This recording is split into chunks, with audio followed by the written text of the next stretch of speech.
it was a lot more stressful, even though they could have afforded the condo, no problem. I guess the bank was looking at them completely different because they were retired. And so there was a lot of scrambling there to figure out how they could actually end up going through with the purchase.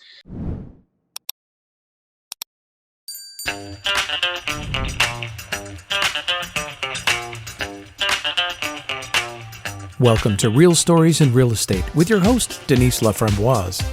Real people sharing real stories about their adventures in real estate. Hey there, so it's Denise Laframboise, and today I have Stephen Pargetter with me. Welcome.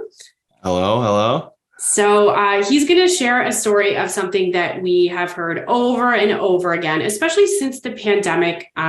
And my theory, and it may be wrong, is just because there's so many people who retired during the pandemic because they didn't have to work, or they needed to look after grandkids, or they didn't want to work anymore, or their health was suffering. We found there was a lot more people who had retired. And then the situation arose that we have this stress test magic that makes it harder for anybody with atypical income to qualify. So, Stephen, do you want to share a little bit about the story that you've just kind of experienced with your parents? Yeah, for sure. We're going through it right now. Luckily, we're past kind of the more confusing or stressful scenario. But essentially, my parents decided that they kind of wanted to downsize. So they've been living in a house, obviously, for a very long time. They had bought a condo with me years ago in pre-construction, and that was actually in downtown Toronto, and they weren't sure if they wanted to maybe move downtown or kind of just toying with that idea for a couple of years. They decided to rent out the condo downtown, and then they actually called me up and they wanted to buy a condo in Whitby downtown, so kind of where they live now. And that all sounded great. And they had said they got approved or a pre-approval from the bank and everything. So it's like, okay, great. So went ahead and we got them this condo. Great deal. They were excited to downsize and everything. And then all of a sudden the bank is kind of coming back and saying, wow, we looked at the numbers a little bit deeper and we're not quite sure if, this could happen or da-da-da. And it just became quite the stressful situation, because typically when you're working with people that haven't gone through the retirement stage, and yeah, like you were mentioning with the stress test and everything and the way kind of, I guess, the banks are looking at things, it's changed the scenario up a lot. And it just made it so that it was a lot more stressful, even though they could have afforded the condo, no problem. I guess the bank was looking at them completely different because they were retired. And so there was a lot of scrambling there to figure out how they could actually end up going through with the purchase. So luckily we're past that now, but definitely learned a big lesson in terms of, finding that professional mortgage broker that kind of understands how to handle this. And, that's where Denise comes in.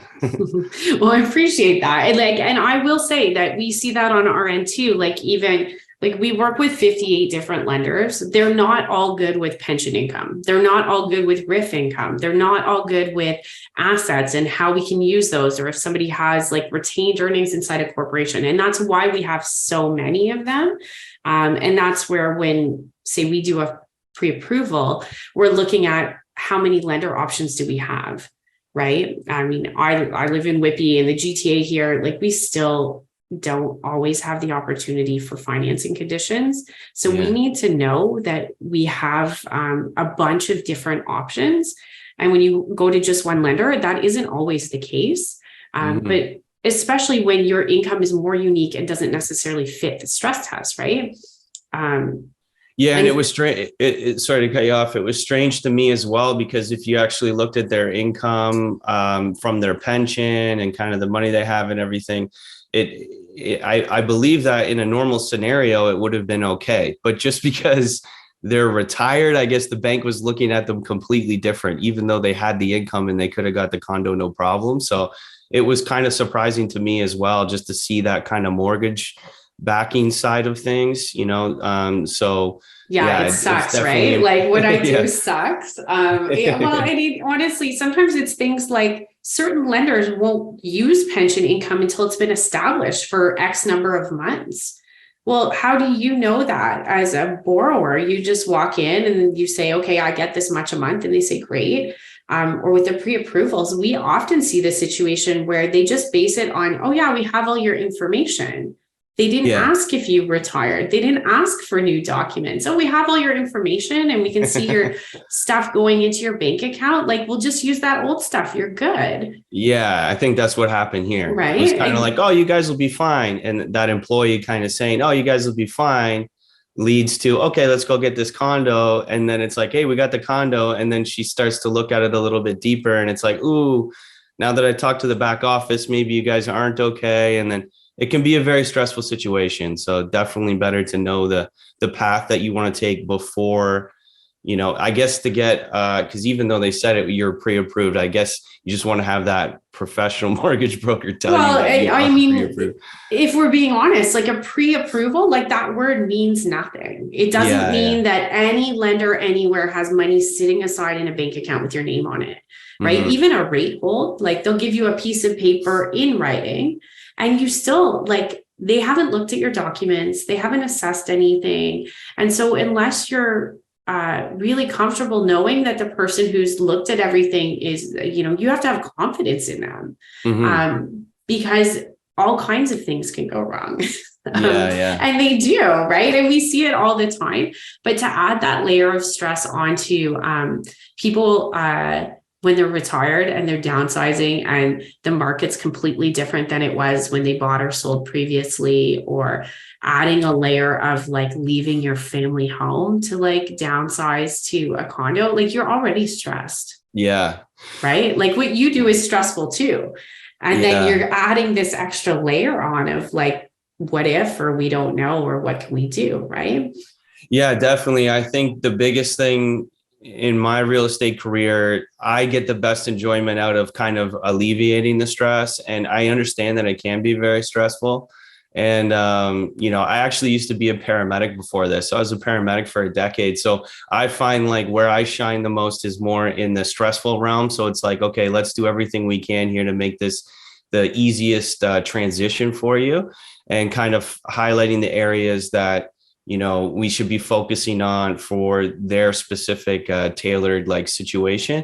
So that's kind of what I pride myself on the most. So definitely sticking with, the proper mortgage broker, having the plan set in place, and then downsizing into the condo, I think can actually be an amazing opportunity for people when they are sitting in a situation where maybe they have a house and they don't want to rake the leaves and mow the lawn and shovel the driveway anymore and, maintain the pool or do whatever it is. There's obviously a lot of work that comes with a house.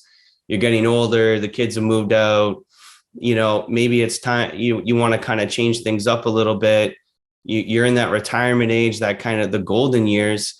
You don't want to be, this is what you've been working so hard for, right? And to me personally, when I get there, I don't want to be working harder and, trying to put in all this work on this house and just sitting there. I kind of would want to change things up myself. So I do think it could be a really great opportunity for a lot of people to, kind of just do something new, spark something new in their life.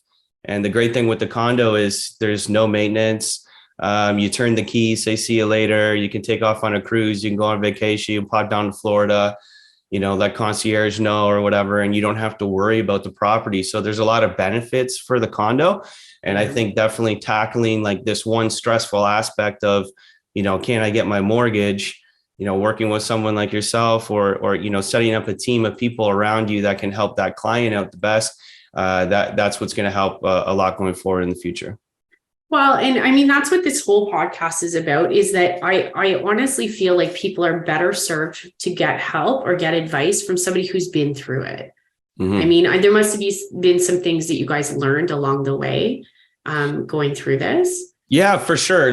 I think in terms of the real estate aspect, that all actually went really smoothly because it's kind of done that so much now. Just buying the condo was fine, but definitely in terms of, the retired client, I think it's something that I actually want to strive for now, is kind of focus on that cohort of people that are kind of in that point of their life where they do have a house that's completely paid off and, maybe they are looking to do something different. But if you walk into the bank and just say, hey, does this work out? It probably isn't going to work out for you. So definitely want to kind of work with people and help them find the least stressful avenue to get into the life that they're looking for, basically. Yeah. And a lot of times, like, it's not on the client. Like, sometimes they're asking the wrong questions, right? Like, can I buy a condo and get a mortgage on the new condo or a bridge on the new condo? But for a lot of people, the least stressful avenue might be to put some type of financing, be it a line of credit, a reverse mortgage, something on their current home, and then just be able to buy what they're going to downsize to for cash.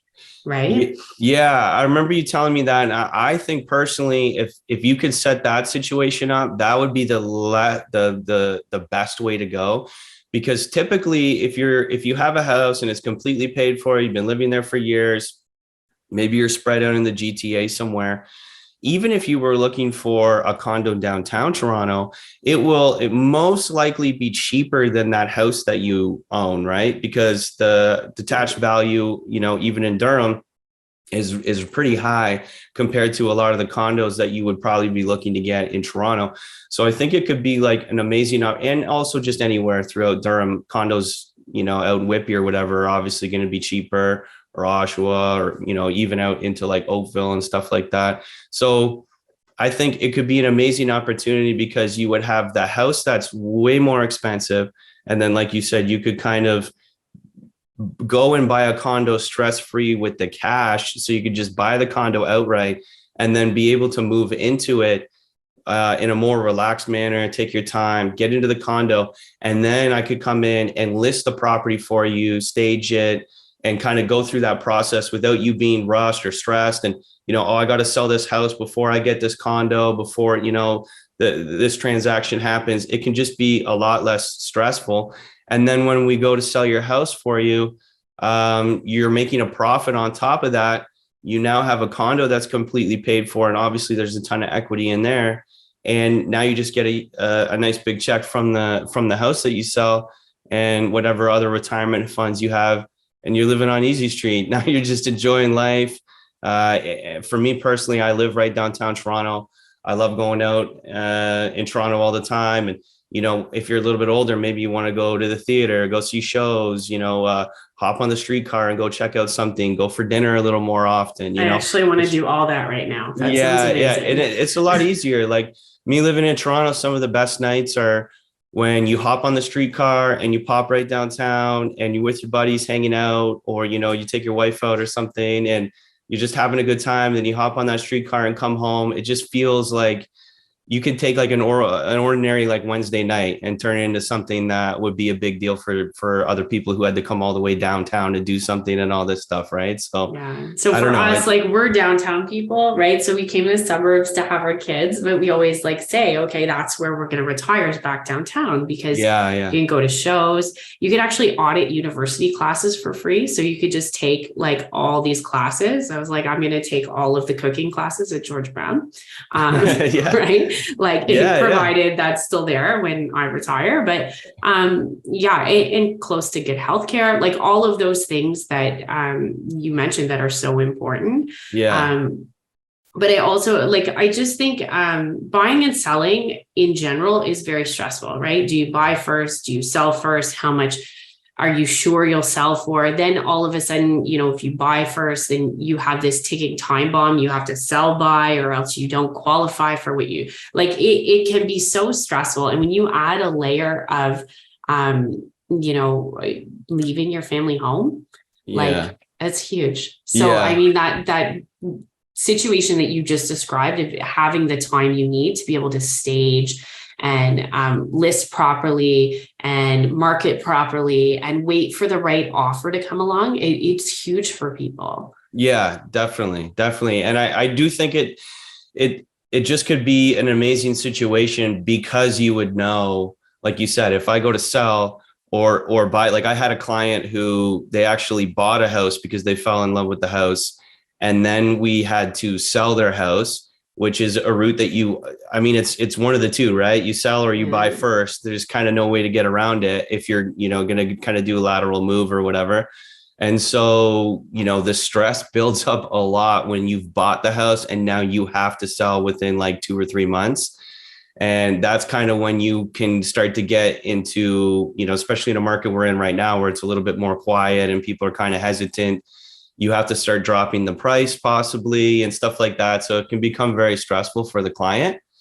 And I think like when we're talking about this retired cohort or somebody who's maybe thinking about it, because you have the house that is most likely more expensive than the condo you're going to buy, you're putting yourself into like a really great situation where you could kind of just get rid of all that stress and go, okay, cool. I'm just going to, we're going to take our time here and make sure we get the right price and, we're going to do it properly. So I do think it's a really great situation. And I'm happy for my parents. We're through the part that is kind of like, oh no, how do we make this happen? And I'm super excited for them because it's just kind of a dream of theirs. And, it's going to be a lot easier. And also there's a pool in the condo. So my little son's going to love going over, go swimming, see grandma and papa and stuff like that. So it's exciting time. And luckily we're through the stressful part. So that's good. Yeah. But I mean, what a great mission for you to be able to help other people not relive the same stress. Yeah, for sure. I think, like I mentioned, I was a paramedic, and truthfully, like the biggest thing I loved about that job was actually helping people. So it's not all the time that you're saving a life or anything like that. That definitely doesn't happen like all the time. But most of the time you're actually helping somebody. So usually someone's calling 911. It's probably a stressful day for them. And then I come in and I'm there to help them. And, at the end of the day, I mean, just guide them and give them a good service, really. And so I've taken that in the real estate world. And to me, the best part is helping the client out and doing a good job for them and putting them in the right spot and then having them be happy afterwards and just being like, oh, thank you so much. Because really in real estate, I view it more as you're a guide rather than in sales, because I'm never going to find someone on the side of the street and be like, hey, want to go buy $1 million condo? You know what I mean? Like, I'm not going to convince somebody to do that out of nowhere. You've obviously decided like, hey, this might be what we want to do. And so at that point, I'm not really selling you on anything. I'm just guiding you in the right direction or trying to help you figure out what it is that's going to work out for you specifically. And so I think when you take that angle of it in real estate, people really appreciate it, because I know I personally don't like when, I'm being sold something or convinced to do something I don't want to do. And I think it works out better in the future, because then the client is kind of sitting there going, yeah, he never forced us to do anything. He just wanted what was good for us. And that's what leads to them calling you back or referring you to clients. Right. So I think it's just better for business all around. Did we talk about the healthcare thing before? Did you know that I worked in healthcare for 15 years? Oh, no, I didn't know that. I don't know if we've ever talked about that. And it's funny because when I coach other mortgage brokers, and I often tell them that I believe that healthcare people make the best customer service because you're used to dealing with people in stressful situations. You see an outcome and your job is to help guide them there, whether they want to go there or not. And they're in pain or uncomfortable or whatever, and you need to help them. And so you have these magical inherent skills that you've learned over time that translate so well to all kinds of different customer service aspects, right? Yeah, definitely. It's a very intimate process when, you're at a pivotal moment in someone's life, like someone's health, especially in emergency situations. It's a very big moment for them, right? So it's just kind of like the ultimate customer care, really. So then when you're in real estate or mortgage broker, something like that, it's actually, you have so much more time to figure out a situation for somebody. As a paramedic, it's like, you gotta get this done in 10 or 15 minutes, but in real estate, it's like, you could have 10 or 15 months if you need it. Right. You know what I mean? So and it's you just don't like panic. Like nothing will panic you. Nothing ever panics me. I'm like, okay, we'll figure it out. We got lots of time, right? Yeah. We don't have 3 minutes to run a code. We got time. We can figure this out. There's always a solution. There's always options, right? Yeah, exactly. So that's kind of funny, but that is one of my core beliefs, that I really do believe that healthcare people, like the way that you have to learn how to communicate well with clients is huge. Yeah, definitely. And do you want to tell us a little bit about your business? Where do people find you?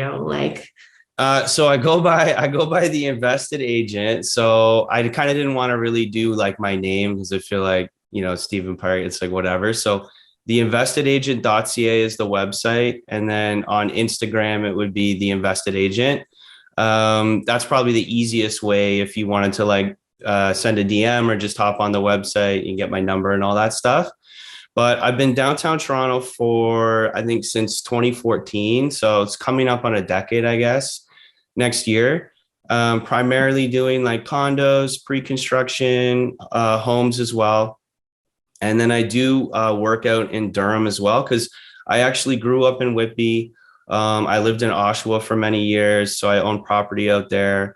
I lived there for almost a decade, like when I was doing the paramedic stuff. We have family that lives in Pickering and everything. So I really know like Durham region really well. So from time to time, I'll do deals out there. But typically I'm like downtown Toronto. I live down here. I have a 2-year-old little boy coming up in April, live down here with my wife. And it's just great. Like we're right downtown. It's been a really great experience. I was kind of living in the suburbs for a long time, being a paramedic. And I just always felt like, oh, it'd be pretty cool to live downtown. And my wife actually is a meteorologist at the Weather Network, and she kind of worked in like Oakville area. So we figured like, why not move downtown and kind of enjoy life for a bit. And we've just been here ever since. And it's been a blast. Like I said, you just hop on the streetcar and you go out and you have a good time. Or we have great beaches down here, actually, that a lot of people don't realize. And I love like, kite surfing and stuff like that. And so I go to the beach a lot and kind of do that. And so, yeah, it's just great. And I think primarily for the client side of things, like I said, I get the best enjoyment out of just helping out that client best I can. And, I do a lot of referrals and repeat clients, because they're like, okay, Steve had our best interests at heart. So they end up coming back. And I think going forward, I definitely want to focus more on working with you and creating a team that could help the people that are in the situation that my parents are in, so that it could be a lot less stressful for them. And we could set up that perfect scenario where they're kind of coming downtown and living life and enjoying and having a new spark on life, right? Living their golden years in a good way, instead of kind of, walking around the same cul-de-sac the whole time. Right. Well, might as well come down and enjoy, right? Something that you touched on too, that I think is big, is the pre-construction aspect as well. Yeah. There's a lot of people that may want to downsize, but they're not ready yet. Having us create a situation where they have access to the funds and to potentially close on a pre-con, but then you have, 2, 3, 4 years to really wrap your head around, that's where I'm going. Because it is a next stage of life, can also be a really, comfortable way to like take your baby steps towards that, right? Yeah. Pre-construction can be amazing. There's a lot to it that you need to know. But that's where I come in. But I've bought pre-construction before myself. My parents bought a pre-construction. I've had friends buy so I've done a lot of pre-construction deals. And when you are in the right project with the right builder, with the right location, then it can be a huge moneymaker for you. And it is pretty good, because yes, you do need a pre-approval and stuff, but you don't necessarily have to have all the money up front. Like if you were to buy something right now and try to move in, typically it's like 5 to 20% down payment, depending on the deal. And so you can kind of say, okay, in 3 to 5 years or 2 years, I kind of want to move out. This project looks great. And it's a lot easier way to get into the market. And then hopefully you enjoy the capital appreciation from there. And by the time you actually move into the project, you're actually already up, 200, 300,000 in equity, depending on the project, obviously, and the situation you're in. But I've seen that happen many, many times. So it's pretty sweet, because you're already above water. You've moved into the condo. And, from there, you're just profitable, and you can kind of start to manage the mortgage a little bit differently that way. So, and it's fun to move into a new building as well. There's a little bit of hiccup sometimes with new buildings, but it's good to be in something that's fresh and new and vibrant and kind of a new part of the neighborhood. So yeah, pre-construction is really great. You want to pick the, floor plan you want, all of that stuff, right? Yeah. It can be really fun to do that. And you can pick out the kitchen and the flooring and all that. So it's a lot more customization, which is really sweet. So I love working in pre-construction as well. Awesome. Well, I really appreciate you sharing with me today. And I'm happy that everything worked out for your parents. And I'm really happy that you're, available to help other people not run through the same situation or have it be a lot less stressful, right? For sure. Yeah. Thanks for having me on. And we're going to be doing deals together in the future for sure. Awesome. So this was the Real Stories in Real Estate podcast. I'm your host, Denise Laframboise, and you can consume this anywhere that you get your podcasts. So Spotify, iHeartRadio, Amazon, or anywhere else you can find us. Thanks so much.